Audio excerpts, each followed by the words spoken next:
Hey everybody, what's up? Welcome to another video of Kneading with Franco. Today I'm going to be starting my sourdough masterclass. We're going to create a stiff sourdough starter that when it's going to be ready, when it's going to be balanced and finally active, if you want you can extract a piece out of it to create a liquid sourdough starter. If you want to create a liquid sourdough starter, it's always better to start from the stiff sourdough starter rather than vice versa. And I'll show you why in the process.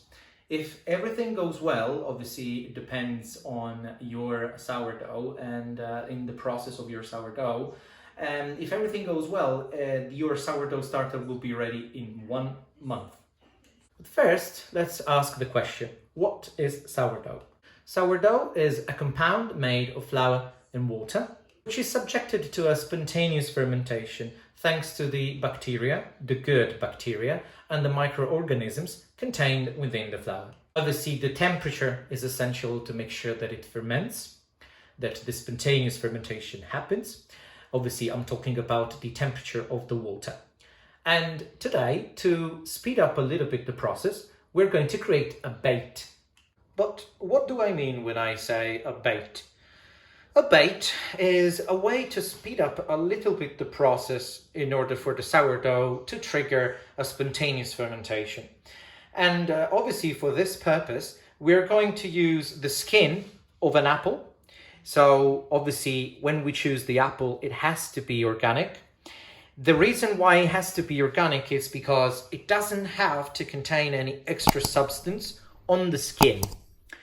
Obviously, what are you going to do if you cannot find an organic apple or another fruit? Or in general, if you're not even sure if that's organic or not, then what I suggest is to thoroughly wash it before use it in order to remove the dirt and the extra substances that might kill the bacteria responsible to make the sourdough. So that's what I did with these 2 apples here. Then let's talk about the water. It's fine to use the water from your sink. Why am I saying this? Well, because you don't need to use any special water. You don't need to use the water in a bottle. And I'm saying this because even the most famous bakeries, they don't really have the time and they don't want to spend the money to use the water from the bottles that they can find at the supermarket. So they always use the sink, the water coming from the sink. So the only difference is that in this case, I used the water which was filtered, obviously with a water filter, just to make sure to remove the lime scale, which is something that we don't want. And before I forget, the temperature of the water must be 26 degrees. Now, before starting this video, I warmed up the water just a little bit more than 26 degrees, just because I knew that I was going to talk and to explain the stuff. But now I'm going to make sure before we start the process that the water is at 26 degrees. What else do you need? Well, you need a clean container. In this case, I'm using a WEC jar. You need a clean container. This is essential. What I'm going to say is very important.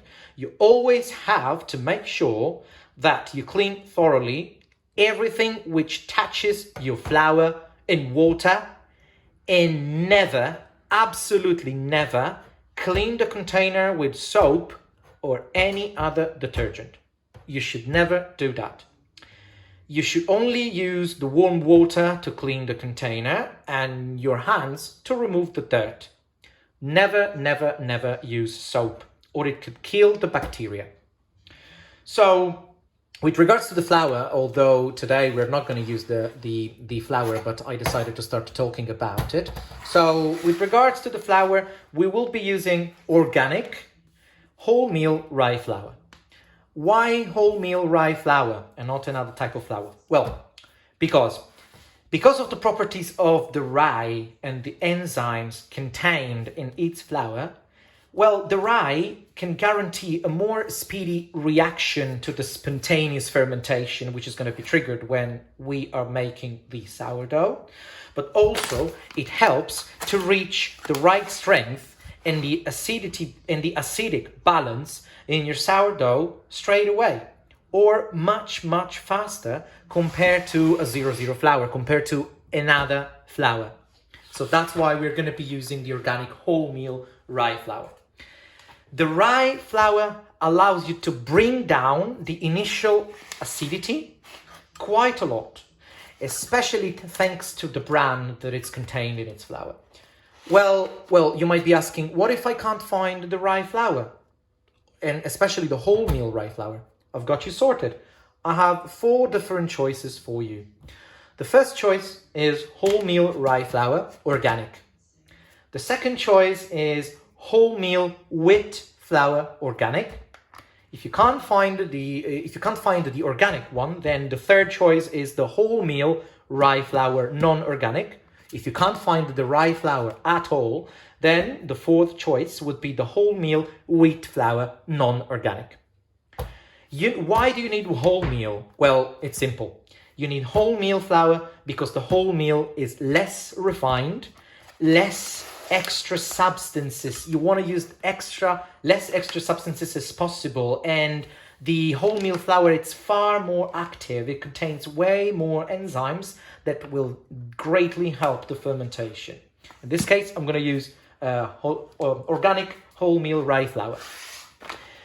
Then what are we going to do is to create a contaminated water. What do I mean by contaminated water? Well, in this warm water, which is at 26 degrees Celsius of temperature, we're going to infuse the skin of a fruit, which obviously generates acidity and allows us to have a water contaminated with some sugars that will create a sort of a fertile ground when tomorrow we will use the wholemeal organic rye flour. Now, let's start with the process. So let's start the process. Let's use a scale. Let's put the clean container on top of the scale. And let's start peeling off the skin of the apple until we reach pretty much 40 grams of apple skin. Obviously, I'm going to eat the apple later on. I might need to use 2 apples.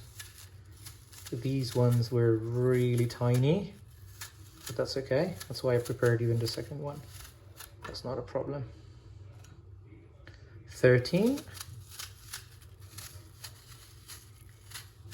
Obviously, I'm using an apple here, but feel free to use whatever skin of other fruit that you prefer.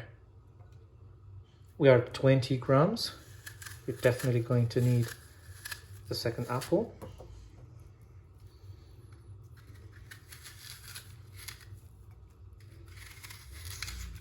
That's it. 27. Let's take the second apple. And let's start peeling off the skin from the second apple as well until we reach 40 grams. We are at 34, so almost there.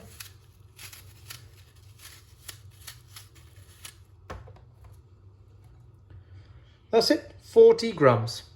I put the skin of the apple in the clean container that I was mentioning before. Obviously, we are going to use the same container when we create the sourdough, because we want to be sure that the bacteria, the good bacteria that will help the sourdough to ferment, are still going to be in there. So make sure to use a container which is big enough to allow for a sourdough to double in size during the fermentation. And always use the same one so the bacteria will flourish. Now, let's keep on checking the water, because the water has to be at 26 degrees. It's 26.7. That's absolutely fine. And you can put the 40 grams of apple skin inside the container. And we're going to add 200 grams of water at 26 degrees Celsius, or for the American, 78 point something Fahrenheit. So let's start measuring 200 grams.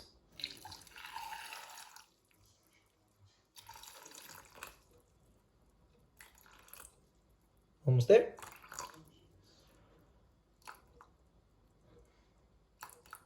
That's it. 200, 201, it's absolutely fine. So now we have to close the container. Obviously, you don't want to close it tight because it needs to breathe, and the good bacteria which are contained in the air of your homes need to have access to it. So to close it, you can use a bandage if you have one, or otherwise, if you don't have it or you can't find it, you can use just simple cling film, and that's what we're going to use today. On the cling film, you have to apply some holes on it to allow the air to flow through. Let me show you the process. So let's apply some cling film, as I was saying. Let's seal it with the cling film. But again, as I said, you don't want to be too tight. So we're going to apply some holes, and be generous when you create the holes. And when you create the holes, you can create them with some toothpicks. So create a lot of holes, because as we said, you want the air to flow within. You don't want to close it tight. That's it. This is ready. Now, this contaminated water has to stay in infusion for 24 hours at room temperature of 24 degrees Celsius or 75 Fahrenheit. Obviously, I understand that it might not be that easy to reach this temperature of exactly 24 degrees. So what are we going to do? Now, the first suggestion is to keep it in your kitchen. Obviously, you need to keep it in your kitchen because for a simple reason that the kitchen is always going to be a warm environment, because you're always going to cook in it for the people who cook. Obviously, you need to keep it inside the kitchen because, again, as I said, it's 24 degrees. But also, as another suggestion that I could give you, if you're not sure that your kitchen is going to reach 24 degrees and the temperature might go down, especially at night, because in this period of time it's quite cold, you can keep it in your home oven. Obviously, your home oven has to be switched off, but with the light turned on. There is a specific mode in the ovens, in pretty much all the new ovens, which allows you to keep just the light on. If you do so, the temperature will reach 28 degrees Celsius. So what can you do to keep it lower than 28? You could do, to keep it down to be as close as possible to 24, you can keep the light on and keep the door of the oven not totally closed. You can put something like that blocks the door, like a wooden spoon, for example, the one that you would use like to stir pasta or just to cook, right? So you can put something that blocks the door, like a wooden spoon, so the air can go in. Make sure to measure the temperature from time to time. It can be 23, can be 25. If it's still 23, it's fine. 25, it's fine. But don't let it go less than 23 degrees, because the contaminated water within the infusion has to ferment to allow the sugar to be released from the skin of the apple in this case, or from whatever fruit you chose.